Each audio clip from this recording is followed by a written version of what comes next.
Shalom, shalom, shalom. Peace and greetings to my brothers and sisters of the nation of Israel. Who would they be? The Israelites that the Bible speaks of. The so-called blacks, Hispanics, and Native American Indians. It's an honor and a privilege to come before you to give you another AM motivation. It's your brother Ananias for A.O.I, the Awakening of Israel. Before we get started, we got to give all honor, glory, praise to Yahweh by Hashem, Yahweh Shai. Yahweh being the Heavenly Father, Yahweh Shai being the Son who the world calls Christ in the Hebrew tongue. But nonetheless, it's another AM motivation. Another motivation to get you going, to get your spirit moving in the right direction. You know? Because a lot of our brothers and sisters, they're having a hard time right now. You coming into this truth or you've been in this truth for a minute. The Lord said his commandments are not grievous. But he also said if you come to serve him, prepare thy soul. Get your mind right. Paraphrasing. There's going to be things that you're going to go through that's going to put you in a situation or a state of mind to have you second guessing yourself. To have you thinking about everything that you used to do or the things that you do now. Whether you're walking the right path or not. But you need to understand one thing. Don't fear that. Don't be afraid to be tried. It's no different than you trying to make the team when you was in high school. Yeah, I know that might sound a little carnal to you, but listen to what I'm talking about. Because in life, being in this truth, I put it that way. Being in this truth, you're realizing that you're an Israelite, you're waking up to your heritage, to your history, to your legacy, to your identity, as to who you truly are and what's required of you. But you gotta learn the playbook. You're trying to learn who you are, learn your history, trying to change your ways to come back to who you are in order to ultimately get the kingdom, to establish yourself as worthy enough to be able to make the kingdom, make it to the kingdom, to be in rulership. And in order to do that, you got to be able to follow the playbook. You got to be able to execute. You got to have stamina. You got to build yourself up day in and day out. That's why the Lord tell you to study to show yourself approved. Not unto men, but unto the Most High. Unto God, unto Yahweh. This is why you are supposed to read on a daily basis, pray on a daily basis, to build yourself up. You know? So that you'll be able to make that team, to be able to cross that finish line, to be able to endure until the end. You have to be building yourself up.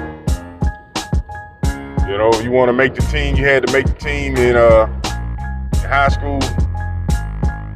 You couldn't just say, hey, I want to make the team and you was on the team. No. You had to go through conditioning. You had to go through building yourself up mentally.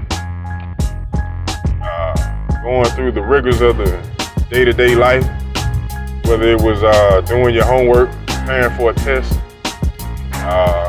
making sure that your schedules didn't conflict with your mode of transportation to get you to and fro from practice. You know, being able to have an adequate amount of rest, food, eating healthy. All these things played a part just to ensure you were able to make it to practice or to tryouts for whatever sports team you were trying to play for. But when you look at it as on a spiritual level, how much more? You know? When you find out you're an Israelite, you cannot hold yourself to the standard of an African American or a colored boy or girl or a Hispanic or Latino or a Native American Indian, because those are just names. They don't have standards. You know, anybody can be that. You know, so they say. But when you find out you're an Israelite, you're God's chosen people, it's a whole new ball game. Now you realize that you're royalty. Now you realize that you're the biggest cover-up that the world has ever seen. Now you realize that this world, this earth that you walk on and live on was made for you. You realize that the Most High, the creator of the heaven and earth, is your Father, your God, and your God only. You realize that He only fights for you, that the Bible that everyone has in their house is only written to you and your people. That's a whole new ball game. You realize how you've been slipping throughout history, throughout time, how your people have been done wrong due to disobedience, how you gotta change.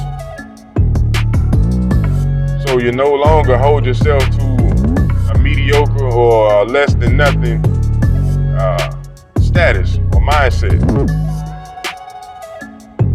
You realize that you must change. Ain't no ifs, ands, or buts about it. You must change.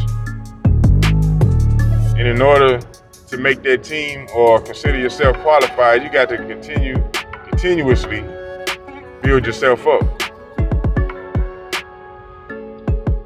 You can't be fearing the looks of your friends, your family, or the looks of this world. You can't fear them. Matter of fact, let me get you a precept just to help build you up. This is the book of Luke, chapter 12, verse 4. It says, "And I say unto you, my friends, be not afraid of them that kill the body, and after have no more they can do. But I will forewarn you, whom ye shall fear, fear him, which after he have killed, have power to cast into hell. Yea, and I say unto you, fear him," meaning fear the Most High. The Most High never told you to fear man. He never told you to fear your family members, your parents, your co-workers, your schoolmates. He never told you to fear them, but to fear him. Understand that. So we got to stay strong in this thing. We got to continue to stay building. You being scared prevents you or prolongs you from reaching the level you need to get to obtaining that knowledge that you need in order to proceed in life. Understand that. Trying to please individuals in your life, living your life to please someone, you'll always fail. Why? Because you weren't created to please man, and you will never succeed in it. It don't matter what you do for man, it will never be enough. Understand that. So if you're gonna try to please anyone, you need to be striving to please the Most High on a daily basis. Understand that, because with man, you can help this individual out every day. You can give them $1 million a day. You can feed them every day, but the one day that you don't give them that $1 million or give them something to eat, they turning their back on you or they talking down on you. They forget all the other days that you helped them. So, with that being said, continue to strive for the Most High, who always loves you. Even though you've been disobedient, you've forgotten about him, you've tossed his instruction, his commandments behind you. As he says in Acts 17:30, he winked at your ignorance. He winked at that. But now calls you to repentance. He calls all men of the nation of Israel, all men, women, and children of the nation of Israel to repentance. He's calling you to come back home. And if you're in this truth, he didn't call you for a reason, for a purpose. So when you walk around in your neighborhoods and you see the destruction or the destructive state of your people, your nation, realize you got work to do.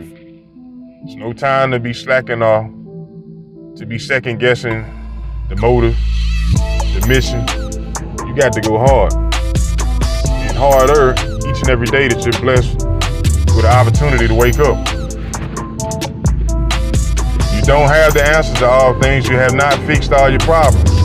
You got to continuously or diligently keep pushing, keep seeking more and more answers. You know what the mission is. Don't live your life based on feelings or emotion. See what it is and make change. Your people are destroyed, and it's up to you to save them. You know how to save them. Get out there and do the work. Time's almost up. And I hope and pray that your brothers and sisters were edified this morning to keep pumping, to keep pushing, to never stop, to never fear no one but the Most High. That's what he's asking for. That's what he wants. That's what he seeks. This is not a mission for the faint-hearted, for the feeble-kneed. This is built for true warriors, for a true army. But I'm your brother Ananias for A.O.I, the Awakening of Israel. And I pray that you brothers and sisters were edified, that you learned something, that you were motivated this morning to keep pumping, to keep pushing. And as always, got to give all honor, glory, and praise to Yahweh Ba'Shem, Yahweh Shai Mashiach, for another edifying lesson, for another AM motivation. And on that note, I'm going to close out, and I say I love you. Shalom.